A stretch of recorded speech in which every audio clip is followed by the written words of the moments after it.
citizens, workers, and communities, there's generally limited opportunities for us to have a say in how data about us is used and shared.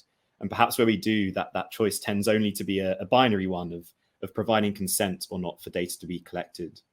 And so at the ODI, as part of our work on data institutions, we're really interested in new participatory approaches to data that empower people and communities around it. And so next we'll hear from 3 radical initiatives designed to do just that, to empower individuals and communities around data. Really delighted to have Work Info Exchange, OpenHumans, and Mydex join us today to share their approaches and their experiences in a series of 3 10-minute lightning talks. And just to say, we'll have time for questions at the end of the session, so please do continue to get those in via the Q&A tab. And so first up, delighted to have James Farrar, the Director of Worker Info Exchange, join us today. So James, over to you. Good afternoon. Thank you very much, and thanks for the opportunity to present. I'm just going to take a moment to share my screen if I may, because I am entirely dependent upon PowerPoint for my thinking. But actually, let me find it. Here we go. Okay, so hopefully you can see my screen now. Yes, thank you very much for the opportunity to present. The first slide I want to show you is I worked as an Uber driver myself for 2 years, and I eventually got my data back from Uber, and I use the same tools that they use for visualization. And this is the visualization, part of the visualization of my work at Uber. And I found it really fascinating, and a reminder that, you know, having access to your data, exploring your data at work, it's more than just about pay and performance. This is the archive of our working lives. We have every right and need to explore this type of data. And, you know, some things happen. You know, I was assaulted twice on the job. And if I were able to zoom in the screen, I could show you the locations where that happened, and you could still see the digital footprint there of the time being detained in the area, my movement around that area at the time. So just a reminder that data is about more than pay at work, it's about more than pay and performance. It's about our working lives, and it's important that we explore it the more our work becomes digitized. So I was part of the Supreme Court challenge against Uber last year. And the big message is that we're shifting from a model in the gig economy of contractual control to one of algorithmic control. The Supreme Court struck down these contracts that misclassified workers. So what's the next step for these gig economy companies is to exercise more and more algorithmic control over workers. And that raises the stake for us in understanding and preserving our worker rights. We have to have more transparency over our working lives and over algorithmic control as well. And so what I mean by management control by algorithm, we're particularly interested in work allocation and pay decisions, performance management, and worker surveillance. In many respects, these 3 factors are interconnected, integrated, interrelated. So why a data trust? Well, for me, it goes back to a day I had at the tribunal in 2015. I was challenged because both of these statements were true. I refused up to 50% of the work that Uber offered me. They said, I don't deserve the minimum wage. I'm not doing the work they're giving me. On the other hand, I completed 1.59 jobs per hour for 91 hours in the reference week. Uber's own standard was to do 1.4 to 1.6 jobs per hour for 40 to 60 hours per week. It was a very important lesson for me. I was lucky to be able to have enough command over my data at work to be able to understand what was being presented to the tribunal and being able to answer it in the way that I did. But I was underarmed. I went to that tribunal with little or nothing. Uber came with sheets and sheets of data of my working life. And so really we have to both for collective bargaining at work, but also to participate in the regulatory discussions that go on about this industry. We have to be able to have better control as workers over our data at work. And, you know, hopefully we'll find a day when there'll be less worker confrontation in the gig economy. But this statement will always hold true, dovere no provere. This is actually the famous Russian proverb that Ronald Reagan used in the nuclear disarmament negotiations all those years ago. Trust but verify. So we may have trust in our employers, but we do need to verify and inspect our own data. It was Uber's own data protection officer said at a conference that I attended that subject access requests increase when trust is low.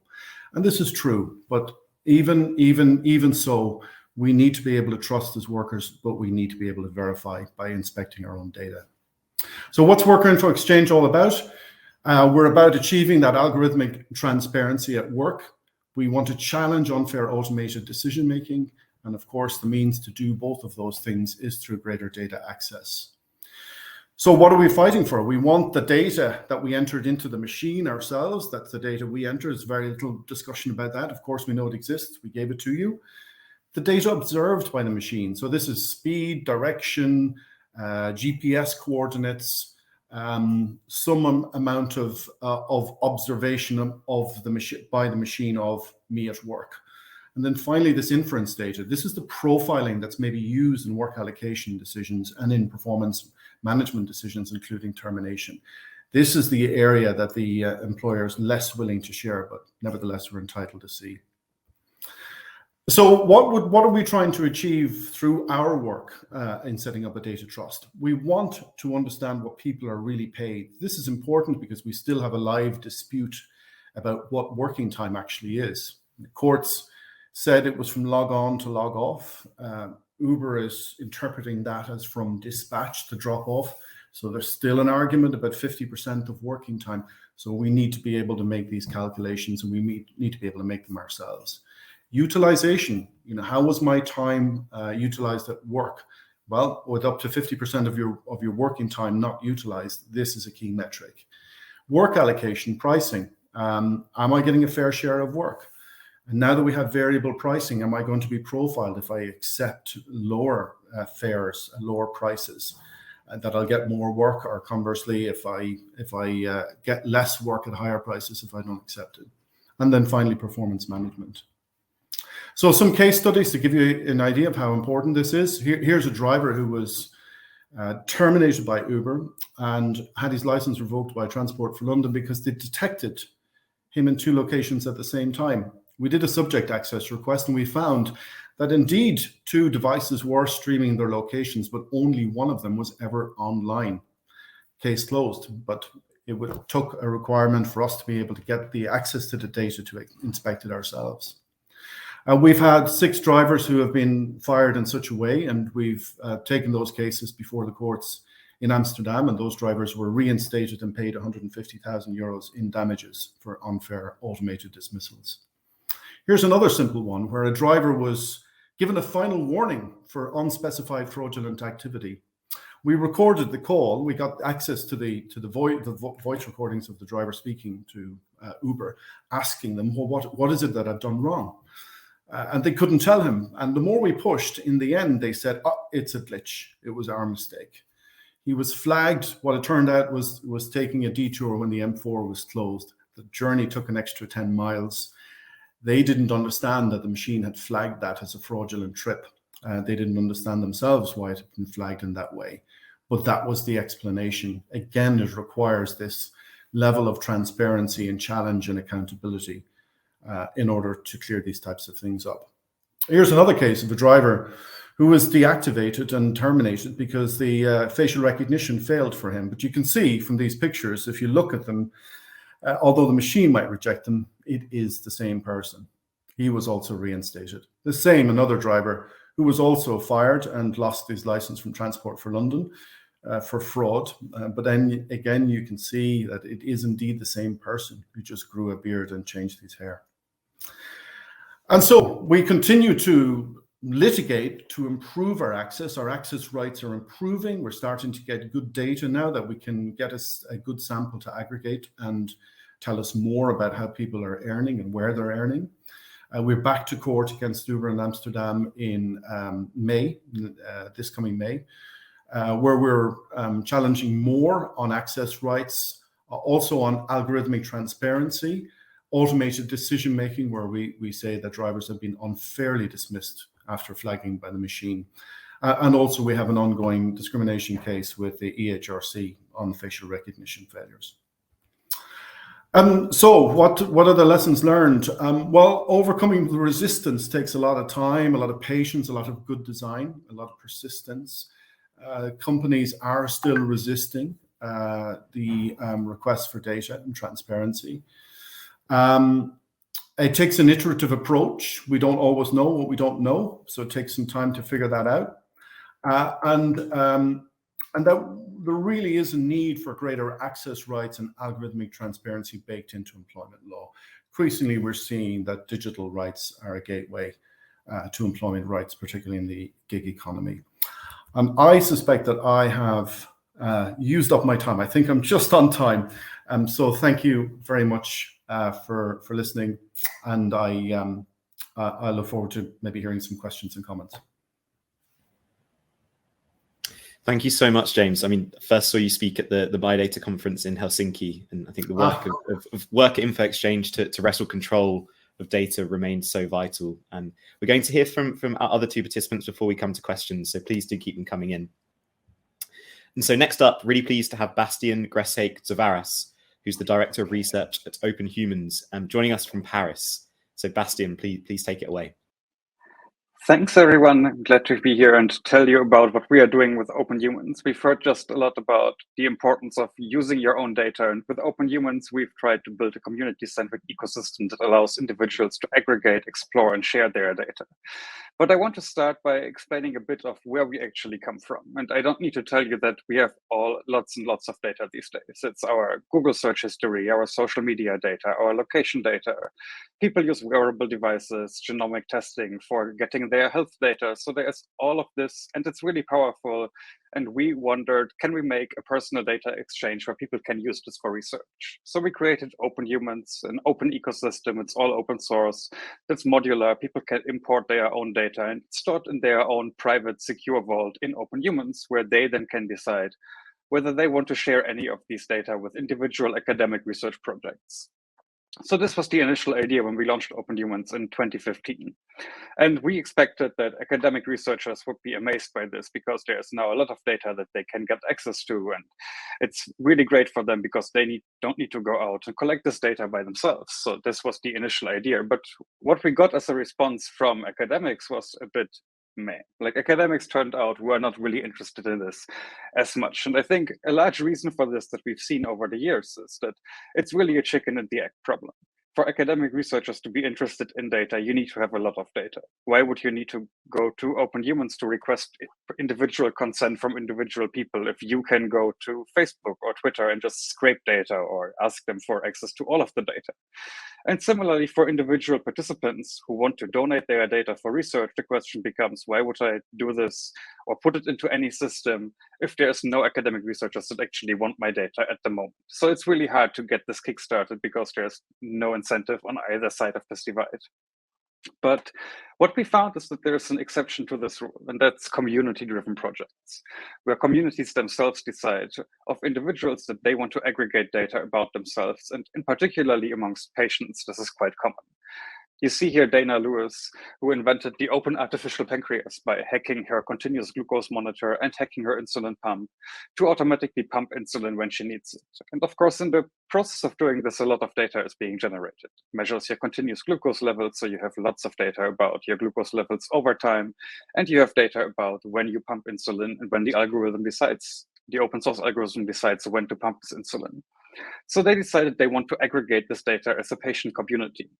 And so they made this little tool called the Night Scout data transfer, where the data that's collected about an individual is on their device, and they can use this transfer tool to import this data into OpenHumans, where it's stored privately by the individual, but the individual can decide to share the data.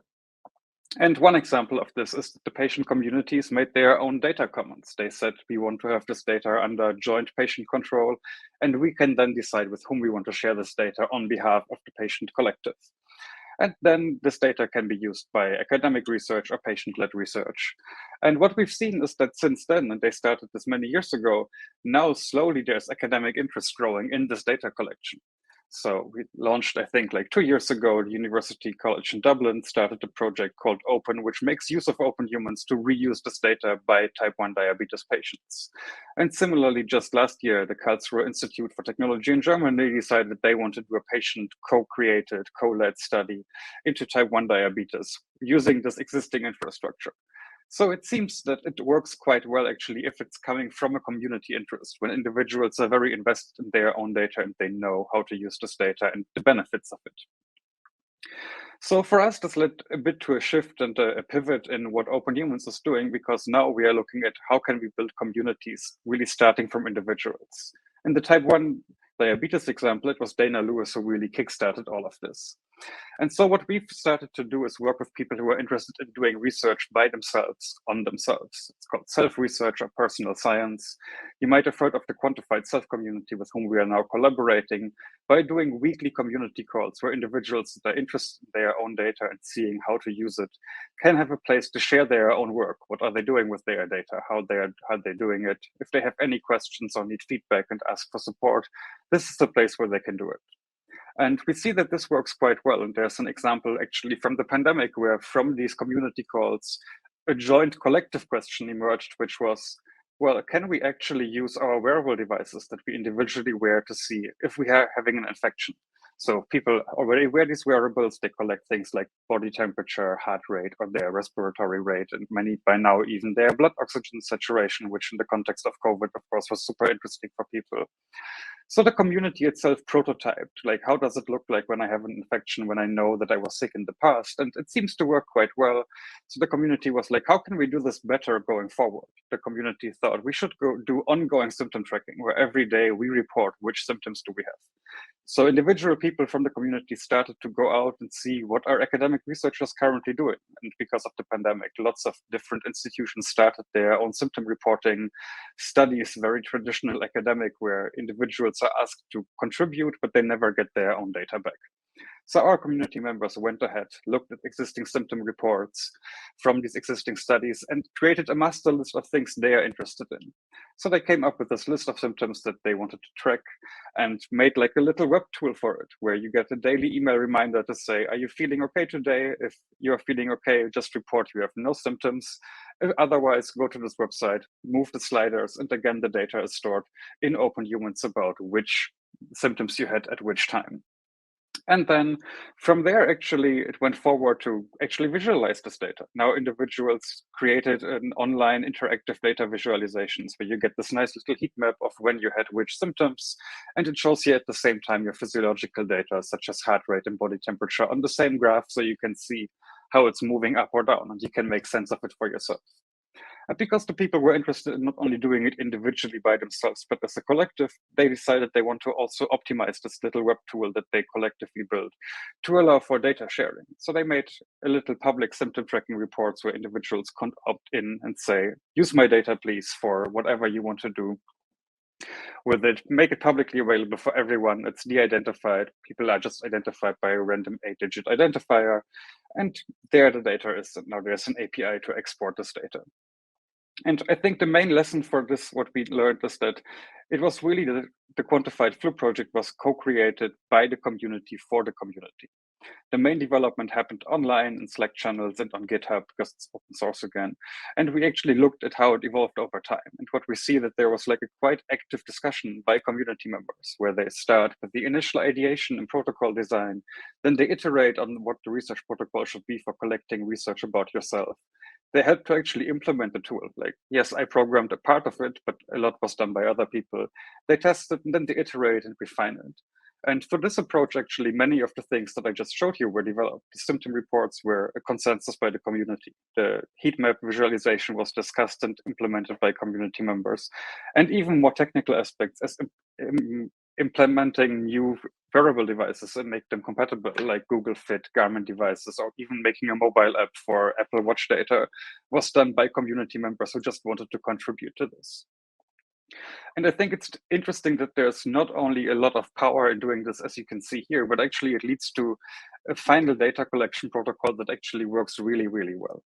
So typical mobile health applications, and this arguably is one, have very limited sustained use. In many examples, you find that only 2% of users, after downloading the app and using it once, ever come back to record even a single second data point. In comparison, what we find with quantified flu is that over 50% of users reported their symptoms daily for more than 3 months. And this was when we actually wrote a little paper about this and published this in an academic journal. But by now, quantified flu is nearly 2 years old, and people have nearly 2 years worth of data because they still keep doing it. So people are really interested in collecting their own data when they can use it, understand it, and have any benefits from it. So we are really developing this more and more. And one thing we've just started to do is actually figure out how can we make a knowledge base to enable peer learning. And so we've just launched recently a wiki where we collect data on helping people to do these things by themselves, which can answer question, how do I best collect data type X? How can I use it? How can I do a different data analysis? And importantly, people can also share what they've learned and how they've done it, so that others can learn from it and can be inspired and know how to use their data better. And I think with this, I'm basically out of time. So I just want to say thanks to all the people that work on OpenHumans, either because they're part of our foundation or because they're community members, and we have over 10,000 of them. And with this, I'm happy to hand it back.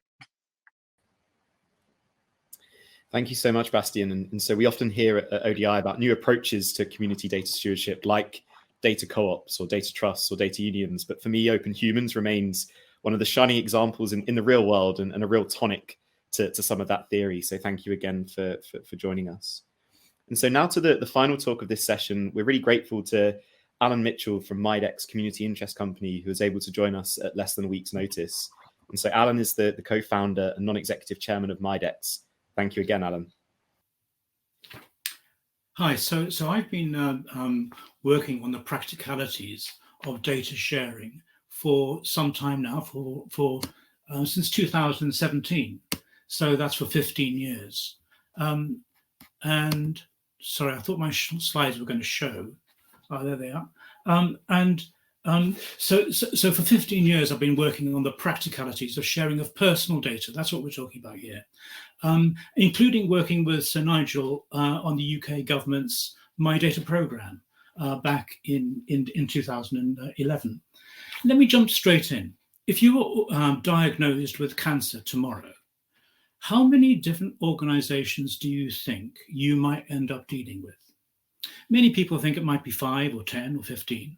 But in a typical UK city, there are more than 200 that you might end up dealing with. This is the case for Glasgow. There is the treatment itself, dealing with different hospitals, medical specialists, pharmacists, hospices, and so on. But then there are all the ramifications of this treatment. Employment issues, financial problems, transport and mobility issues, changes to the home, legal issues such as wills, emotional issues requiring talking therapies, perhaps, care coordination issues, who will walk the dog when I can't.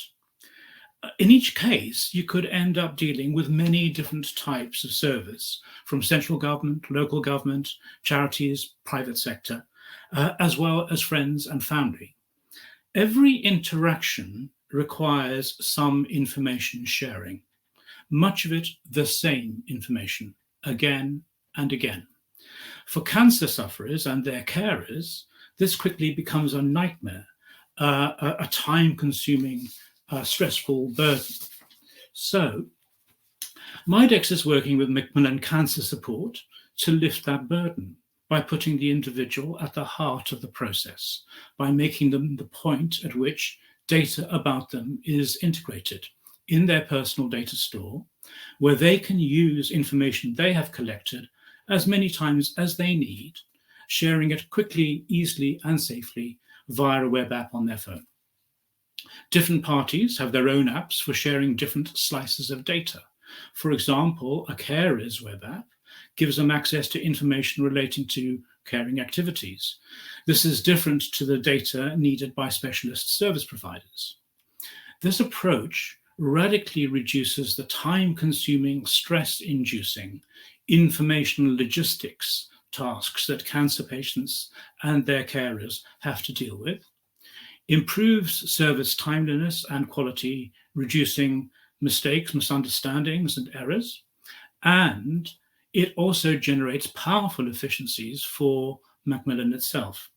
Currently, each person receiving support from a Macmillan will generate about up to 12 hours of administrative work for its link workers who help coordinate integrated cancer journeys, creating and updating client records, supporting clients in applications for support, and so on.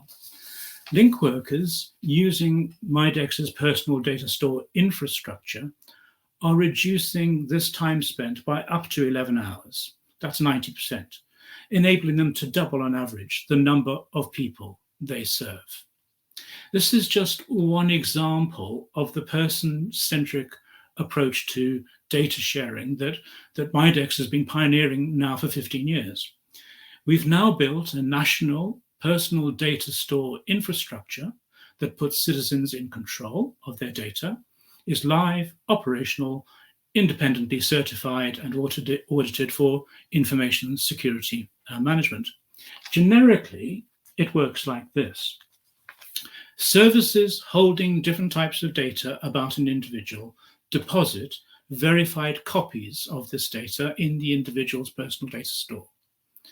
This data remains under the individual's control in their personal data store and kept up to date and accurate via an API link.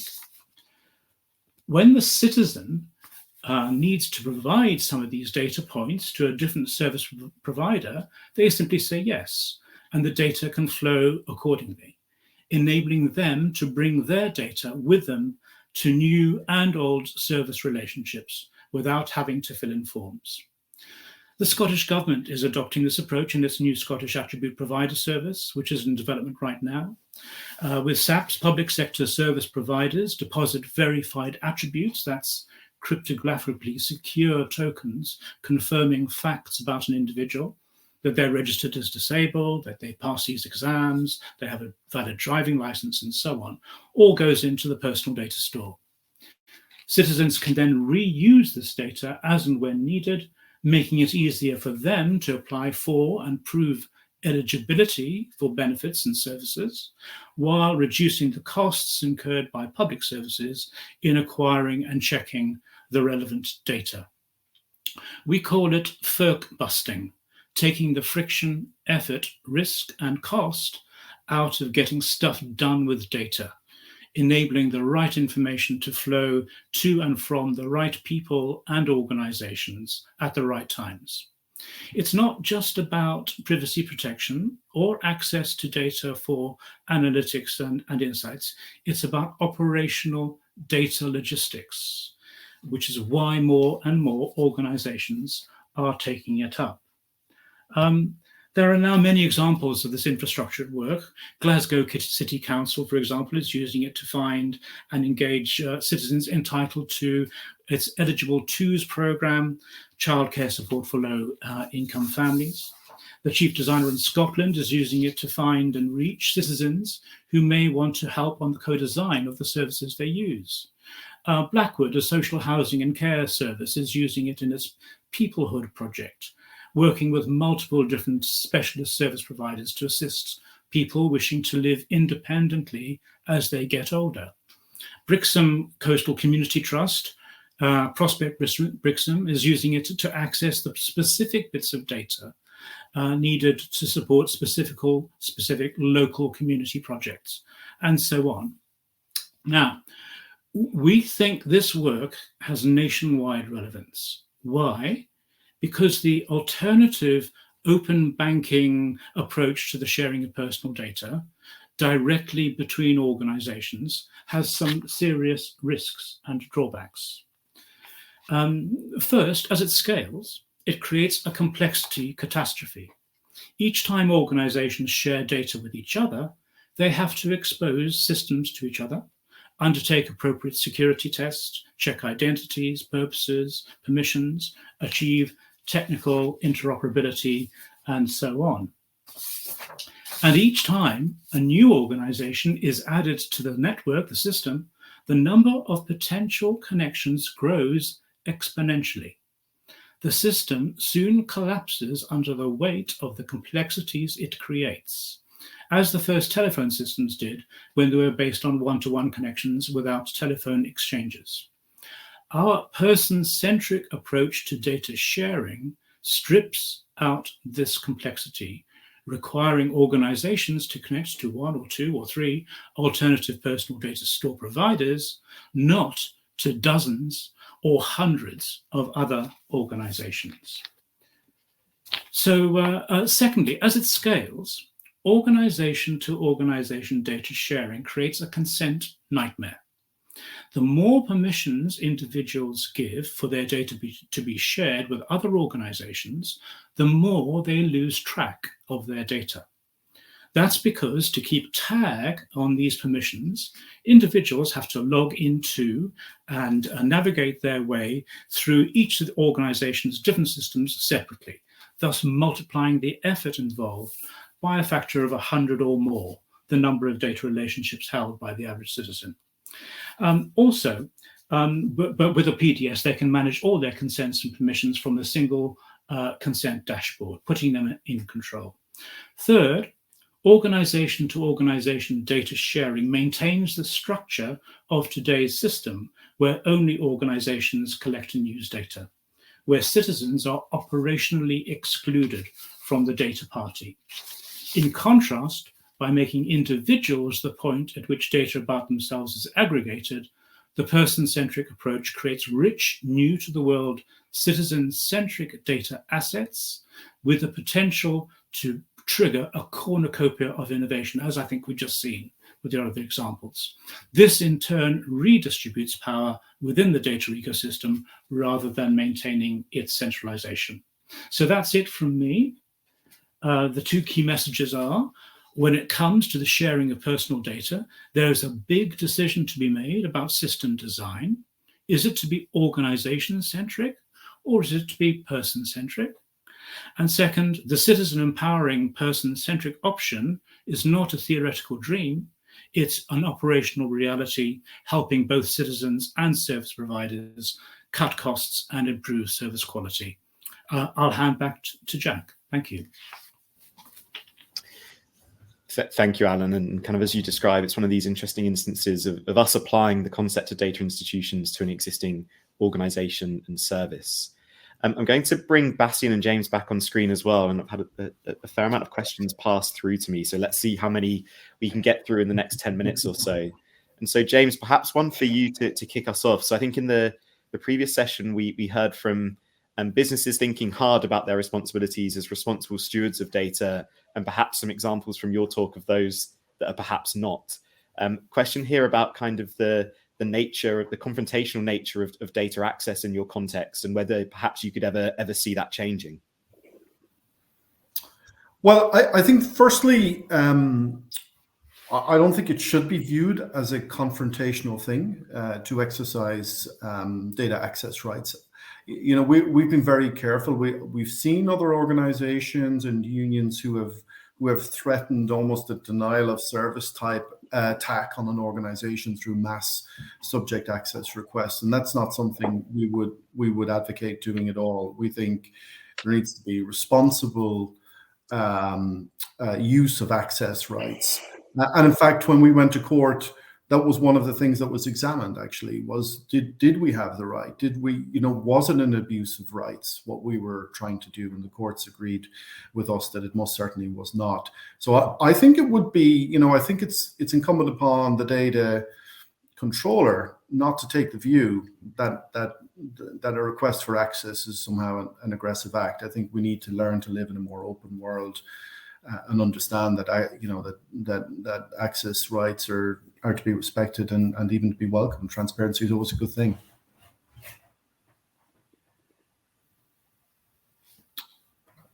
I can't hear you. Oh, my apologies. Bastian, I was going to kind of try to bring this across into the OpenHumans context, and maybe you could speak to some of the frictions you've encountered in bringing data in from other existing incumbent services and organizations into the OpenHumans platform, and perhaps how you see that changing and evolving over time.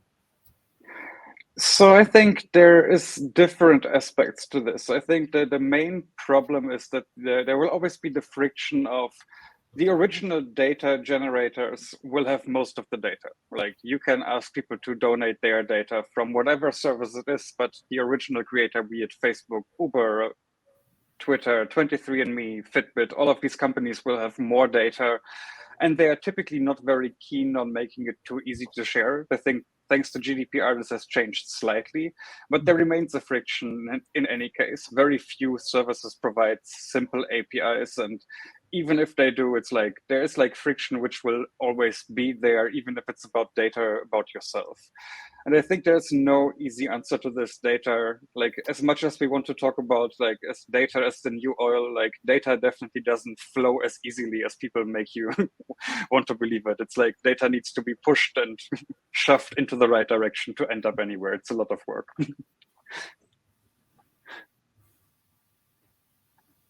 You're muted again. I'm sorry about that. We'll get used to it. I'm just going to say I saw some nods and some smiles from our other panelists there. Another question, maybe quickly for you, Bastian, would be around your ideas on how the OpenHumans community corresponds to existing kind of use of data by hospitals and health institutions. So perhaps our more long-standing institutions. So is it duplicative, or does it indicate perhaps communities that are excluded or perhaps don't have access to those services?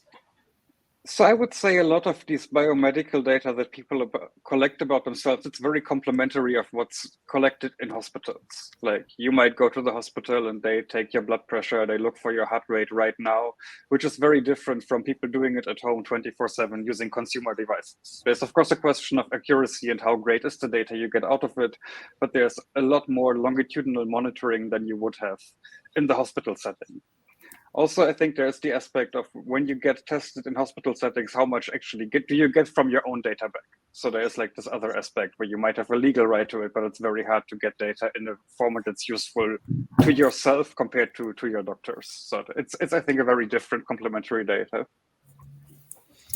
Thank you, Bastian. And a slightly different one, and maybe Alan, you'd like to pick this up. So a comment in the chat about this idea of centralization and decentralization. So often at ODI, we think of institutions almost inherently being centralized. They perform a role. So in the case of Worker Info Exchange, you can see the role that they're playing on behalf of the community of workers.